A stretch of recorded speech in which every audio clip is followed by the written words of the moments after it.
Assalamualaikum warahmatullahi wabarakatuh. Waalaikumsalam warahmatullahi Hamdan wa syukran lillah, salatan wassalaman ala rasulillahi amma ba'd.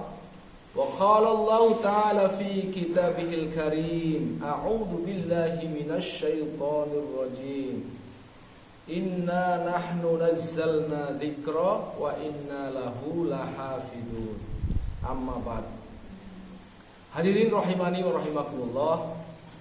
Bersyukur kita kepada Allah Subhanahu wa taala karena Allah Subhanahu wa taala telah menghadirkan kita di tempat yang sangat mulia, di tempat di mana Allah Subhanahu wa taala telah menghadirkan 4 perkara.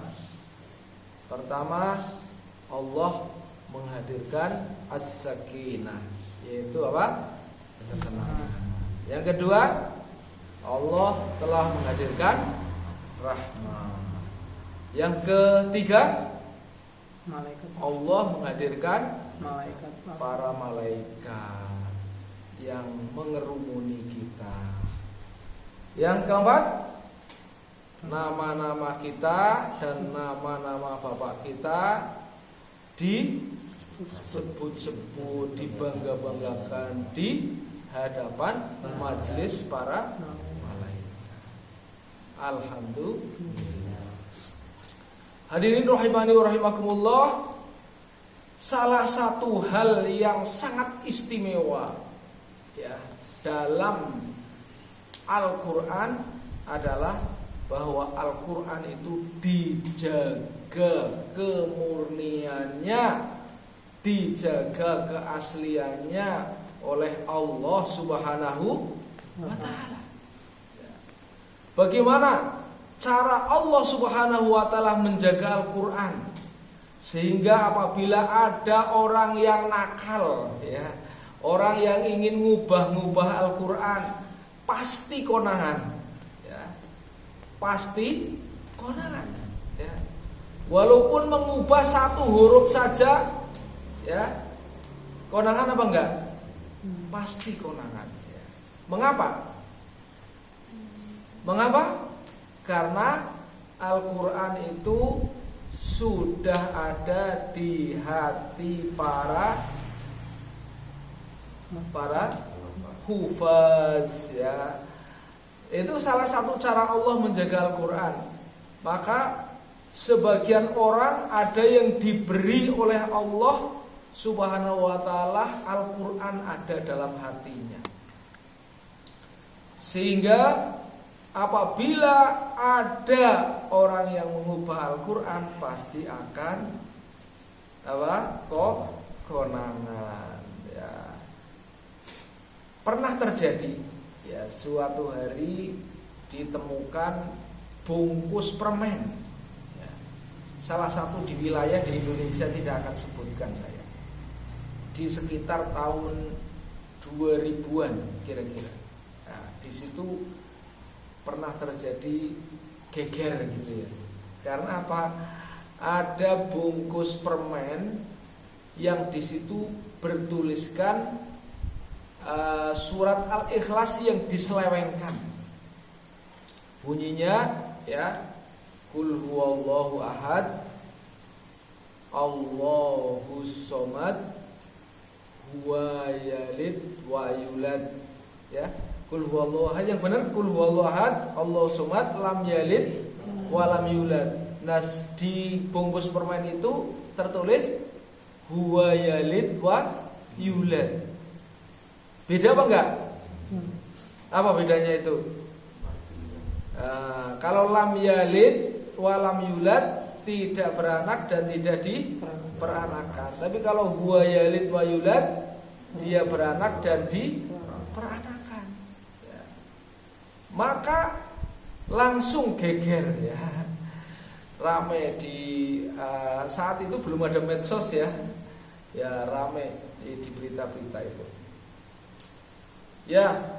Hadirin rahimani wa rahimakumullah, oleh karena itu maka sedikit saja ada perubahan dalam Al-Qur'an, maka orang-orang yang hafal Al-Quran tentu dia akan protes ya. Oleh karena itu Allah menjaga Al-Quran salah satu caranya adalah dengan menghadirkan para hafid ya, para hufad. Oleh karena itu Anda belajar di rumah tahfidz ini bersyukur karena dijadikan penjaga Al-Quran ya. Dijadikan penjaga Al-Quran. Nah, bagaimana supaya Al-Quran itu terjaga dalam diri kita ya, maka selalu diamalkan, selalu diulang-ulang ya. Al-hal wal murtahil ya. Dibaca dari awal sampai akhir, nanti ke awal lagi, begitu seterusnya. Nah, prinsip al-hal wal murtahil juga berlaku ya bagi orang yang menghafal Quran. Jadi kalau kita hafal 1 juz al-hal wal murtahil, berarti 1 juz selesai harus dari depan lagi ya. Dari depan lagi terus sambil menambah ya.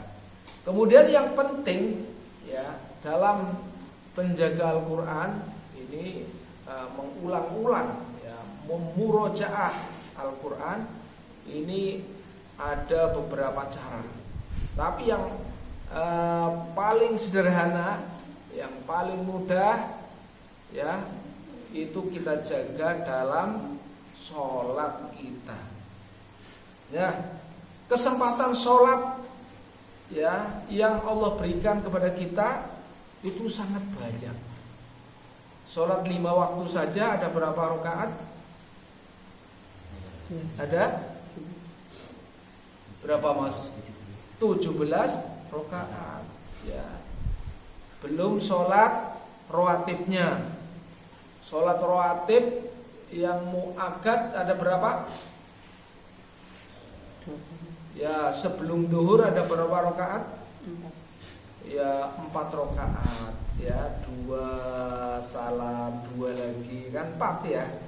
Itu adalah kesempatan untuk memurojaah. Selepas duhur ada 4 apa 2? 2 rakaat. Berarti 4 tambah 2 berapa? 6. Terus apalagi setelah maghrib 2 rakaat ya. Berarti berapa? 6 tambah berapa tadi? 6 tambah 2 8. 8 setelah isya 2. Berarti berapa? 10 sebelum subuh 2. Berarti 12 ya. 12 ditambah 17 berapa? 29 ya. 29. Ulangi lagi, duhurnya tadi berapa? 4 tambah 2 ya. 6. Terus asar enggak ada yang muakkad ya. Terus maghrib 2 berarti 8. 8 isya ya, ba'da isya 2 berarti 10. Kok tadi ketemu 9 dari mana? 12. Oh ya, 10 tambah Subuh. qabla subuh 2 ya. 12 ditambah 17. Oh ya 29 betul ya. Itu rawatibnya. Terus tahajudnya ya sama witir. Berapa sholat tahajud berapa rakaat? 11. Ya, Rasulullah SAW sholat tahajud dengan witirnya itu adalah berapa? 11 rakaat. Berarti 11 ditambah tadi berapa? 29 ada berapa?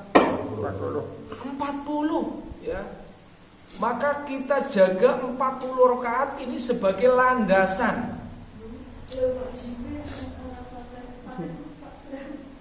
Gimana? Sudah. Iya, apa namanya? Sebagai landasan. Ya mungkin baik sebagai imam atau sebagai makmum ya. Ya, tentu kan membaca Quran ya.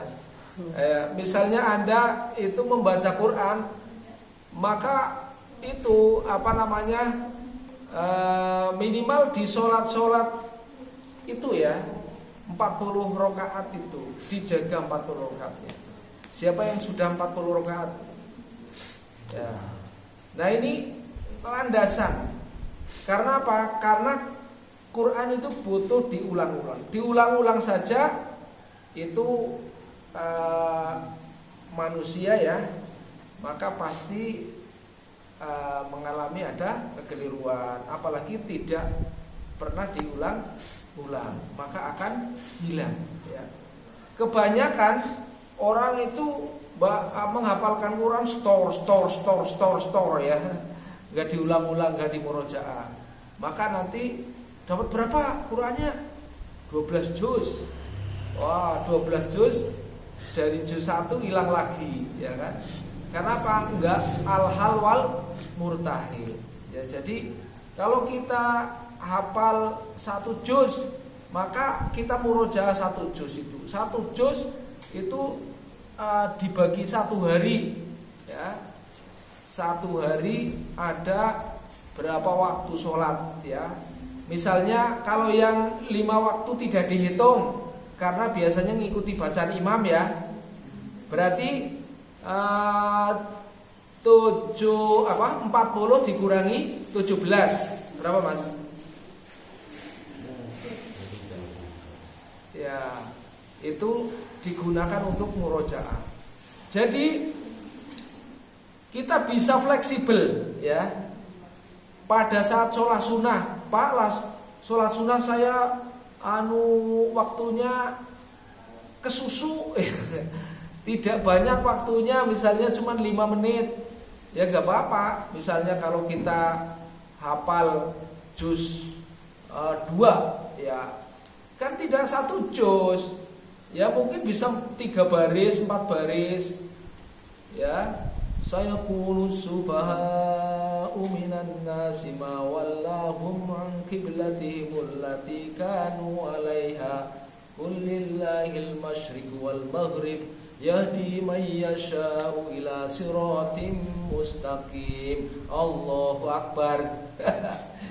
Ya, jadi bisa pendek, bisa panjang, tergantung kita ya, fleksibel gitu loh. Ya. Ini saya sangat tekankan sekali, karena kalau tidak diaplikasikan dalam sholat, maka seringkali itu lupa karena kurang diulang-ulang. Ya, yang terakhir, ya, yang penting sekarang Anda punya target supaya yang 12 ya sholat rawatib itu 12 rakaat itu jangan sampai bolong. Ya, karena itu adalah landasan untuk memurojaah. Bisa dipahami ini? Ya. Sholat rawatib di samping digunakan untuk memurojaah, dia adalah menyempurnakan sholat fardu. Ya, yang bolong-bolong, masih bukan bolong-bolong ya, yang sholat fardunya tidak sempurna, mungkin karena kehusuannya, karena pasti sholat kita mungkin belum sempurna ya, ya kan? Siapa yang sholat fardunya sudah sempurna? Gak bisa menjamin ya kan? Maka disempurnakan di sholat sunnah itu. Nanti tembelan bukan bolong-bolong, tidak sholat wajib ya. Kita itu mesti banyak kekurangan dalam sholat wajib itu, mungkin kehusuannya dan sebagainya ya. Nah itu akan ditempel di sholat sunnahnya ya. Maka insya Allah kalau sholat sunnah kita dijadikan ajang murojaah, maka Quran akan terjaga. Sekian ya. Terima kasih atas perhatian. Mohon maaf atas kekurangan. Billahi taufiq wal hidayah. Wassalamualaikum warahmatullahi wabarakatuh. Waalaikumsalam.